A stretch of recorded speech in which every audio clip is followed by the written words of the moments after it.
Welcome back di dalam JSM Leadership.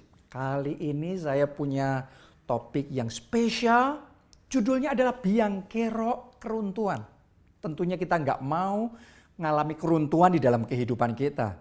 Itu sebabnya kita perlu belajar apa biang keroknya dan bagaimana menghindarinya. Are you ready?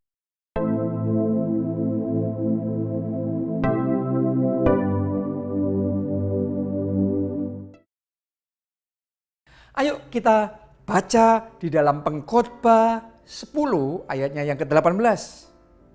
Oleh karena kemalasan, runtuhlah atap. Oleh karena kelambanan tangan, bocorlah rumah. Jadi ternyata Alkitab memberitahu kita, kelambanan menyebabkan kebocoran. Dan kemalasan mengakibatkan keruntuhan. Itu sebabnya Anda perhatikan orang yang mengalami keruntuhan, salah satu penyebabnya kemalasan. Para pengusaha, kalau kita malas mengurus pembukuan, jangan heran akan terjadi kebocoran keuangan di sana sini. Para profesional, kalau Anda malas untuk mengembangkan talenta dan skill saudara, pada akhirnya karir kita akan kolaps. Kita akan ketinggalan dengan yang lainnya dan akhirnya karir kita tidak akan lagi mengalami kemajuan. Demikian pula kalau kita malas ngurus tubuh kita, akhirnya tubuh kita akan jadi sakit-sakitan. Kita malas berolahraga, malas disiplin tidur, malas makan sehat. Akhirnya tubuh kita mengalami keruntuhan. Kita malas membersihkan rumah, akhirnya rumah kita acak-acakan, berantakan. Gak nyaman untuk ditinggali. Jadi kemalasan mengakibatkan keruntuhan. Karena itu saya ajak saudara, ayo kita perangi kemalasan. Ayo kita lawan kemalasan. Ayo kita rusak, kita hancurkan, kita hajar, kita bully kemalasan. Dan mulai hari ini, rubah kemalasan menjadi kerajinan. Tadinya kita malas, mulai hari ini kita harus bertekad jadi orang yang rajin. Kenapa? Karena sementara kemalasan meruntuhkan, sebaliknya kerajinan akan membangun. Kalau Anda rajin, itu akan membangun dan melejitkan hidup saudara. Hari ini Anda coba renungkan baik-baik, semua pemimpin yang maju, semuanya pekerja keras. Semua orang-orang yang melejit naik di bidangnya, mereka pasti adalah pekerja keras. Kalau Anda mau walking with giants, Anda mau berjalan di antara para raksasa, tidak ada jalan lain. Anda harus ready, menantang diri saudara, menyiapkan diri saudara untuk jadi pekerja keras. Yes. Jadi kerja keras itu syarat untuk kita melejit naik. Kerja keras itu syarat untuk kita mengalami breakthrough, terobosan besar di dalam kehidupan kita. Bahkan kalau saya ngomong begini, bukan hanya kerja keras saja, tapi kerja keras yang konsisten. Kerja keras jangka panjang. Kerja keras yang terus menerus. Karena banyak orang dengar khotbah atau sharing motivasi, maka dia akan mulai bangkit kerja keras. Tapi pertanyaannya, how long? Berapa lama? Berapa banyak orang yang cuma termotivasi sebentar? Sebulan kerja keras, setelah itu melempem lagi. Beberapa bulan kerja keras, setelah itu sudah malas-malasan lagi. No. Anda tidak bisa jadi pemimpin sejati dengan cara seperti itu. Anda tidak bisa menjadi orang yang sukses dengan cara yang seperti itu.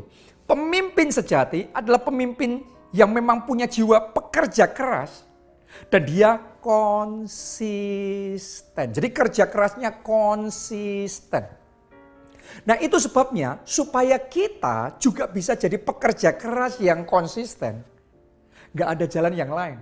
Kita harus bisa men-setting diri kita untuk mencintai yang kita kerjakan.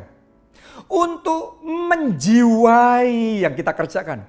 untuk menikmati, untuk menyukai, untuk menghayati yang kita kerjakan. Kalau sudah seperti itu, Anda nggak perlu diawasi.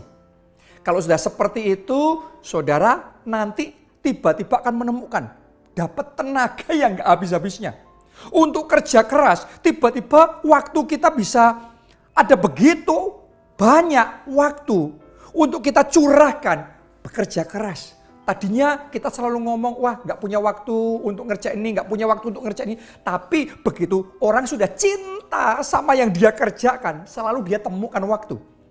Dia akan temukan waktu mengerjakan ini, dia temukan waktu mengerjakan itu. Dan sedikit demi sedikit terus dia mengalami kemajuan. Terus dia mengalami kemajuan. Dan akhirnya terobosan-terobosan kecil akan membawa dia mengalami kemenangan yang besar. Jadi orang kalau sudah menyukai, mencintai yang dikerjakannya, pada akhirnya tanpa terasa dia jadi pekerja keras dan gak kerasa. Karena itu kerja kerasnya long term. Kerja kerasnya jangka panjang. Kerja kerasnya memang seterusnya. Jadi dia enjoy. Dia menikmati. Dia menyukai yang dia kerjakan. Contohnya adalah Rasul Paulus.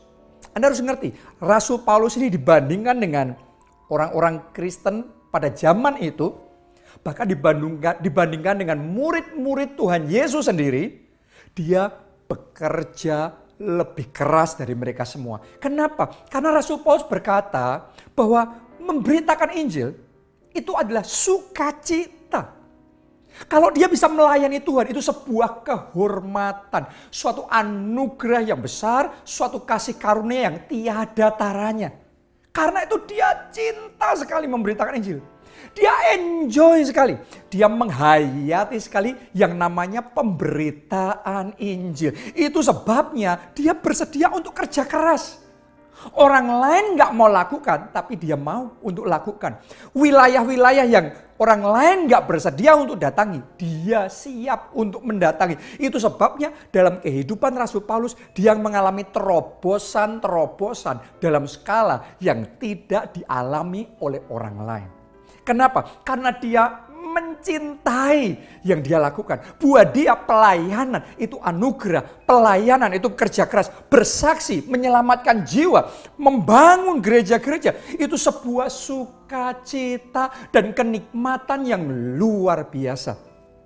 Saya berdoa Tuhan memberikan kenikmatan buat saudara untuk melayani Tuhan. Kenikmatan untuk bekerja keras. Kenikmatan untuk berprestasi dan mengalami terobosan-terobosan yang besar.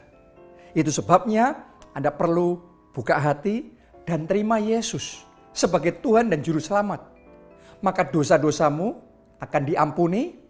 Bukan cuma itu saja, tapi Dia akan memampukan engkau mengubah kemalasan menjadi kerajinan. Anda bukan hanya jadi pribadi yang rajin, Dia akan membantu kita untuk bisa mencintai yang kita kerjakan. Dan di situ Anda akan melihat bagaimana terobosan demi terobosan yang luar biasa akan mulai terjadi di dalam kehidupan saudara. Ayo kita angkat dua tangan dan ikuti doa ini.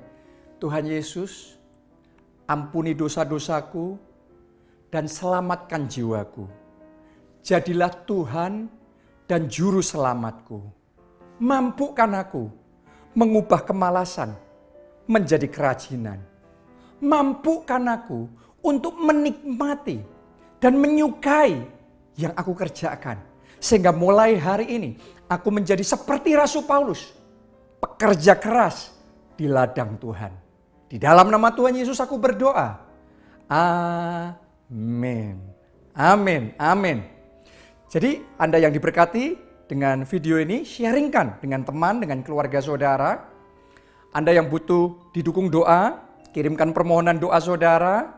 Dan ketika saudara mengalami mujizat, yang pasti Anda mengalami mujizat, kirimkan juga kesaksian saudara di CSM. Anda bisa follow saya di sosial media, yaitu di YouTube, di TikTok, di Facebook, dan di Instagram. Salam keluarga Allah, Tuhan memberkati.